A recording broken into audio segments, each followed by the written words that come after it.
restaurant closures boosted shares of the meal kit service Blue Apron earlier this year. And as the government takes steps to reopen economies, what do we see in terms of consumer behavior? Well, joining me now is Blue Apron CEO Linda Kozlowski joins me now. Linda, good to chat with you.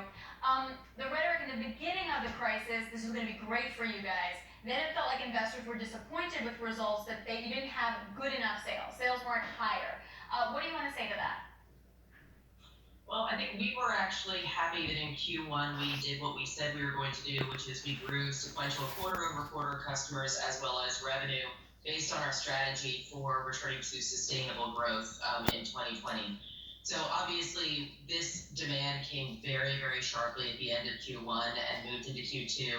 And what we're seeing in Q2 is a significant increase in demand, but we are also still focused on how do we build and serve that demand as safely as possible and scale into something that makes sense for the long term of the company as well. So does that imply that, I guess the question is, when does it pivot? So when do you wind up investing enough that you can pivot so the sales can really accelerate? Well, so we've actually already done quite a bit to meet new demand. We're in a unique position in that we have the physical capacity in order to meet significantly higher demand over time. It's really about scaling the labor force. And so we started hiring in mid-March and really started building up that team to make sure that we could meet the initial demand and then also meet the sustained demand. In the meantime, we made a few modifications to our products and service to try to streamline to deliver on that sort of 27% month-over-month spike that we saw from, the first, if you compare the 3 weeks of March, the first 3 weeks of March to the first 3 weeks of April, we saw about a 27% spike in demand, and we needed to ramp up into that very quickly. And that's when we put forward the guidance that we would actually see year-over-year growth earlier than expected. We're going to see year-over-year growth in Q2 rather than the later half of the year, and we will go cash and EBITDA positive. But we are still doing that in a way that we know we can sustain, and we know that we can manage all the ebbs and flows of demand that we're going to see for the rest of this year. So then just pivot off of that, what kind of people are you hiring? Can you give me some numbers behind that? And how hard or easy is it to hire now than it might have been 6 months ago? So we started with hiring about 300 people across our 2 fulfillment centers in Richmond, California, and in Linden, New Jersey.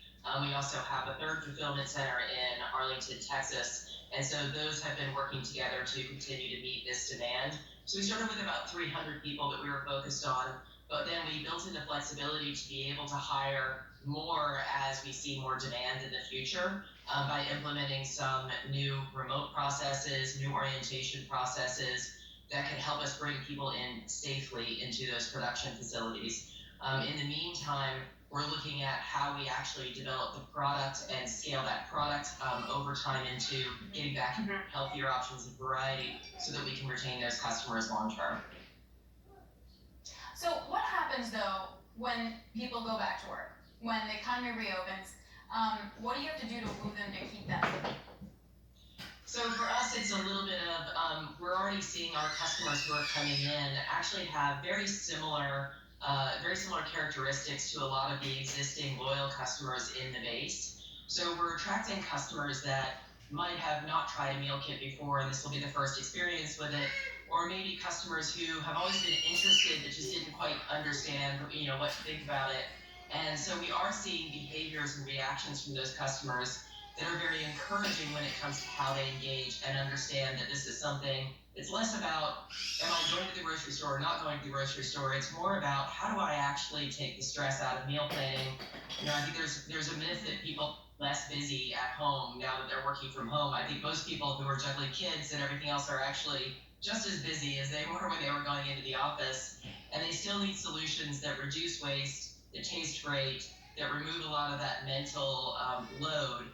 That all being said, what we're seeing from the data is that the expectation across a bunch of different third-party research, as well as what we're seeing from our own customers, is they intend to continue to cook from home in larger numbers than they were before this actually started, even after things start to open up again.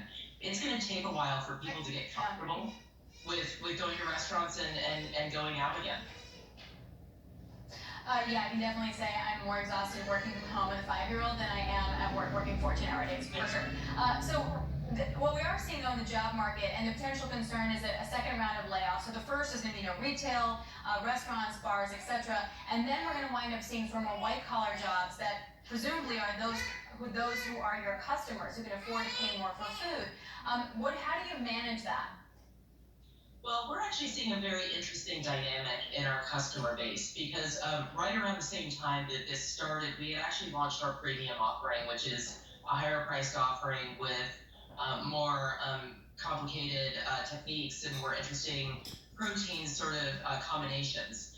And we were a little concerned about how that would actually work in this process. And one of the things that we've seen is people are looking at meal kits in some ways, not just as a how do I provide meals at home, but also I can't go out, or it is less expensive than necessarily going out to dinner.